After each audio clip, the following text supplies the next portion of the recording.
हमारी कहानी भी बिल्कुल फिल्मी थी, वही पहली नज़र वाला प्यार।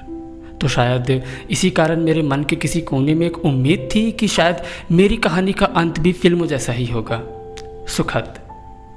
प्यार करने से पहले तो हमने इस बारे में नहीं सोचा था, हमने क्या, कोई भी नहीं सोचता है, पर अब जब प्यार हो चुका था तो हमने इस बारे में सोचना शुरू कर दिया था। और इसी कारण मैंने पत्रकारिता के एक ऐसे संस्थान में अपना दाखिला करवाया था जो पढ़ाई पूरी होने पर सीधे नौकरी लगवाने का वादा करते हैं। हाँ, मुझे हड़बड़ाहट हो रही थी क्योंकि उसके घर वाले उसके लिए लड़का तलाश रहे थे। पत्रकारिता के संस्थान में दाखिला मिल चुका था तो मुझे लगा अब सब ठीक हो जाएगा, पर हिंदी फिल्मों की तरह मेरी ज़िंदगी में नाटकीय मोड़ तो अभी आना बाकी था, जो कि आया। उसकी शादी तय हो गई। वो बहुत घबराई हुई थी, एक्चुअली मैं भी घबराया हुआ था, हम दोनों बहुत घबराए हुए थे। उस बीच जब हम फ़ोन पे बातें किया करते तो बातों से ज़्यादा हम सिर्फ रोते थे। हम दोनों फ़ोन पर लगातार घंटों रोया करते थे। कई बार मन में एक बात आती थी कि भागकर शादी कर लें, पर नौकरी न होने के कारण मैं पीछे हट जाता था। मैं उसको हर बार और ख़ुद को यही समझाने की कोशिश करता था कि जो होगा अच्छा होगा। हमने अपने अपने घरों पर भी बात करके देखी और कई बार कोशिश की, पर हर बार हमारी कोशिश जातिवाद, बेरोजगारी जैसी सोच की भेंट चढ़ जाया करती थी। तो मैंने अपनी पत्रकारिता की पढ़ाई छोड़कर कॉल सेंटर में जॉब करने की सोची, पर प्यार के रास्ते पर चल चुके कुछ अनुभवी लोगों ने मुझे इसमें आने वाली कठिनाइयों को, इससे होने वाले नुकसान को इतना बड़ा करके बताया कि मेरे इस रास्ते पर जाने की हिम्मत ही नहीं हुई। प्यार करने से पहले तो हमने इस बारे में भी नहीं सोचा था, पर अब जब प्यार के रास्ते पर चलने के बाद जब बात शादी तक आ रही थी तो कभी उसे अपने भाई बहनों की शादी की चिंता सताती, तो कभी मुझे घर वालों की इज्जत और भविष्य की चिंता। वक्त बहुत तेज़ी से बीत रहा था, जैसे मानो वो किसी काले घोड़े पर सवार हो। रुकने का नाम ही नहीं ले रहा था, और रुकता भी क्यों, उसका तो काम ही है चलते रहना। जैसे जैसे शादी की तारीख नज़दीक आ रही थी, बेबसी, बेचैनी और बेख्याली ने मेरे दिल में घर बनाना शुरू कर दिया था, और इस बेख्याली को मिटाने के लिए मैंने नशे का सहारा लेना शुरू किया। पर यकीन मानिए, इश्क का नशा इतना ज़्यादा था कि शराब भी काम नहीं आई। तो ऐसी परिस्थितियों में दोस्त बहुत अच्छे विकल्प होते हैं।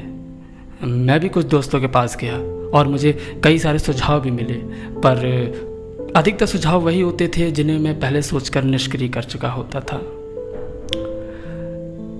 शादी का दिन आते आते मैंने हर छोटे बड़े मंदिर तक नंगे पांव जाने की और 1 से 1 रुपये का प्रसाद चढ़ाने की मन्नत भगवान से मांग ली थी। पर इस महंगाई के ज़माने में 1 से 1 रुपये में होता ही क्या है, तो शायद भगवान को भी ये मंजूर नहीं था। फिर निराश होकर मैंने नास्तिकता और वास्तविकता को गले लगा लिया। शादी जिस दिन से तय हुई थी और शादी के दिन तक मैंने उस लड़के से बात करने की बहुत कोशिश की, पर मेरी उस लड़के से बात नहीं हो सकी। मैंने उसके फेसबुक अकाउंट खंगाले, बहुत उसका नंबर ढूंढने की कोशिश की, पर मैं सफल नहीं हुआ। और आज वो दिन है जिस दिन वो मुझसे दूर हो जाएगी। आज वो किसी और की हो जाएगी। एक ऐसी तड़प, एक ऐसी व्याकुलता मेरे मन में हो रही थी जिसको मैं बयां नहीं कर सकता। उसकी शादी का वो दिन, सुबह से पूरा दिन मैंने यमुना नदी के घाट पर बिताया। मैंने वो हर नशा किया जिससे मैं उस दर्द को मिटा सकूं, उस तड़प को ख़त्म कर सकूं, पर मैं ख़त्म नहीं कर सका। जैसे जैसे समय बीत रहा था मेरी व्याकुलता बढ़ती जा रही थी। ऐसा लग रहा था कि वो दूर जा रही है मुझसे। अब मैं कभी बात नहीं कर पाऊंगा ना उससे, मैं आज बात नहीं मिल पाऊंगा उससे। सूरज ढलने को था, शाम हो चुकी थी। अब मेरी व्याकुलता की सीमा खत्म हो चुकी थी। मैंने गाड़ी उठाई और सीधा मैरिज हॉल पहुंच गया। मैरिज हॉल में मैं सीधा तनतनाते हुए दुल्हन के तैयार होने वाले कमरे में चला गया। उसने मुझे देखा तो रो पड़ी और आकर मुझे गले लगा लिया। मैंने उसको अपने से अलग किया और कहा कि मेरे पास समय नहीं है, मैं स्टेज पर ऐसे ही तुम्हारे करीब आऊँगा और प्लीज़ उस समय मुझे गले लगा लेना। हाँ, मैं जानता हूँ कि मुझे थोड़ी मार पड़ेगी, पर शादी कैंसिल हो जाएगी। अब मेरे पास ये आखिरी ब्रह्मास्त्र था और मेरी आखिरी उम्मीद भी कि शायद मैं इसमें सफल हो जाऊं। जयमाल होने वाली थी। मैं स्टेज पर उसके करीब गया। मन में उम्मीद थी कि वो ज़रूर गले लगा लेगी और शादी कैंसिल हो जाएगी, और मार खाने की मैंने पूरी तैयारी कर रखी थी कि हाँ, मार तो खाना ही है। मैं उसके करीब गया, मैंने उसको इशारा भी किया, पर उसने मेरी तरफ देखा भी नहीं। उसके चेहरे के हाव भाव बिल्कुल अलग थे। उसके दिमाग में, उसके दिल में क्या चल रहा था, अचानक वो इतनी क्यों बदल गई, मुझे कुछ समझ नहीं आ रहा था। थोड़ी देर स्टेज पे खड़े होने के बाद फोटोग्राफर ने मैं कह दिया, भैया अब तो उतर जाओ। और यकीन मानिए, एक झटके में मेरी सपनीली और फिल्मी दुनिया से मैं निकलकर हकीकत में आ चुका था।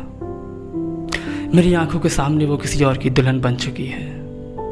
अब मेरा उस पर कोई अधिकार नहीं रहा, मेरा उसका संबंध खत्म हो चुका है। अब मुझे विश्वास नहीं हो रहा था, मुझे यकीन नहीं हो रहा था कि वो अब किसी और की हो चुकी है। मुझसे उससे किसी ने छीन लिया, या फिर अपनी बर्बादी की दास्तान मैंने खुद अपने हाथों लिख दी। आज भी जब किसी अननोन नंबर से कॉल आता है तो मन में एक उम्मीद है कि कहीं उसका कॉल तो नहीं। उम्मीद करता हूँ दोस्त आपको पसंद आई होगी।